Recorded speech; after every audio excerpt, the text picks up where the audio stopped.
آج کی ویڈیو میں ہم بات کریں گے سلطنت عثمانیہ کے 36ویں اور آخری سلطان کے بارے میں، جن کا نام ہے سلطان محمد، جنہیں وحید الدین کے نام سے بھی جانا جاتا ہے۔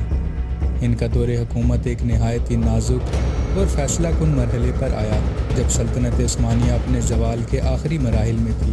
وہ 4 جولائی 1918 کو تخت نشین ہوئے اور 1 نومبر 1922 کو خلافت کے خاتمے تک حکمران رہے۔ ان کا دور عثمانی تاریخ میں اس لیے بھی یادگار ہے کیونکہ ان کے ساتھ ہی سلطنت عثمانیہ کا صدیوں پرانا سلسلہ ختم ہو گیا۔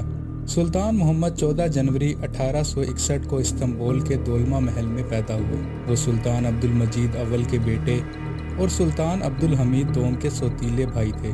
محمد نے اپنی ابتدائی زندگی میں ہی روایتی عثمانی تعلیم حاصل کی، جس میں دینی علوم، اسلامی تاریخ اور ادب شامل تھے۔ ان کی شخصیت میں دینداری، نرمی اور تصوف کا جھکاؤ نمایاں تھا۔ وہ قرآن پاک کے حافظ تھے اور روحانیت میں خاص دلچسپی رکھتے تھے۔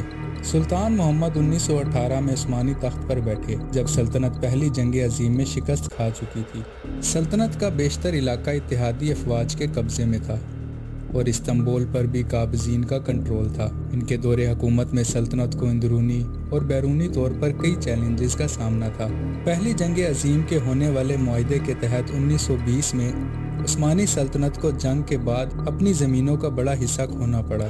استنبول اور دیگر علاقے اتحادی افواج کے زیر تسلط تھے اور سلطان کے اختیارات محدود ہو چکے تھے۔ مصطفیٰ کمال اتا ترک کی قیادت میں انقرہ میں قومی تحریک زور پکڑ رہی تھی، جو خلافت کے خاتمے اور جمہوریہ ترکی کے قیام کی طرف بڑھ رہی تھی۔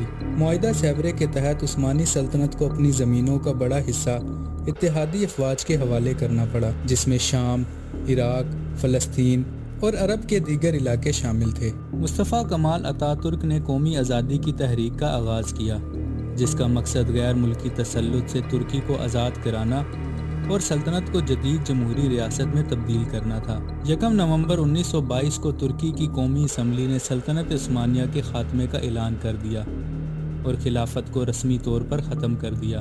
17 نومبر 1922 کو سلطان محمد کو استنبول چھوڑنے پر مجبور کیا گیا اور انہیں مالٹا جلا وطن کر دیا گیا۔ دوستو، سلطان محمد ایک نرم دل اور دیندار انسان تھے۔ ان کی حکمرانی زیادہ تر علامتی تھی کیونکہ حقیقی اقدار اتحادی افواج اور بعد میں قومی تحریک کے رہنماؤں کے ہاتھ میں تھا۔ وہ قرآن پاک کے حافظ تھے اور روحانی محافل میں حصہ لیتے تھے۔ انہوں نے جنگ کی بجائے مصالحت کا راستہ اختیار کیا، اسی لیے ان کے رویے کو کمزور سمجھا گیا۔ ان کے فیصلے سلطنت کو درپیش چیلنج سے نمٹنے کے لیے ناکافی ثابت ہوئے۔ سلطان محمد خلافت عثمانیہ کے آخری سلطان تھے اور ان کے ساتھ ہی سلطنت کا صدیوں پرانا نظام ختم ہو گیا۔ پہلی جنگ عظیم میں ہونے والا معاہدہ انہوں نے قبول کیا، جس کی وجہ سے انہیں عثمانی عوام اور قومی رہنماؤں کی شدید مخالفت کا سامنا کرنا پڑا۔ انہیں جلا وطن کرنے کے بعد زندگی کے آخری ایام اٹلی میں گزارنے پڑے، جہاں وہ 16 مئی 1926 کو انتقال کر گئے۔ ان کی وراثت آج بھی ایک متنازع باب ہے۔ کچھ لوگ انہیں ایک کمزور حکمران سمجھتے ہیں جنہوں نے سلطنت کو بچانے میں ناکامی دکھائی، جبکہ دوسرے لوگ انہیں ایک مظلوم شخصیت کے طور پر دیکھتے ہیں جو سلطنت کے زوال کے آخر میں آئے اور حالات کے ہاتھوں مجبور ہو گئے۔ دوستو، سلطان محمد کا دور حکومت عثمانی سلطنت کے زوال کا آخری باب تھا۔ ان کے دور میں سلطنت کے خاتمے اور خلافت کے زوال نے نہ صرف عثمانی تاریخ بلکہ پوری مسلم دنیا کو متاثر کیا۔ ان کی زندگی ہمیں یہ سبق دیتی ہے کہ سیاسی قیادت کے لیے بصیرت، حوصلہ اور دوراندیشی کتنی اہم ہوتی ہے۔ مزید ویڈیوز کے لیے چینل کو سبسکرائب کریں۔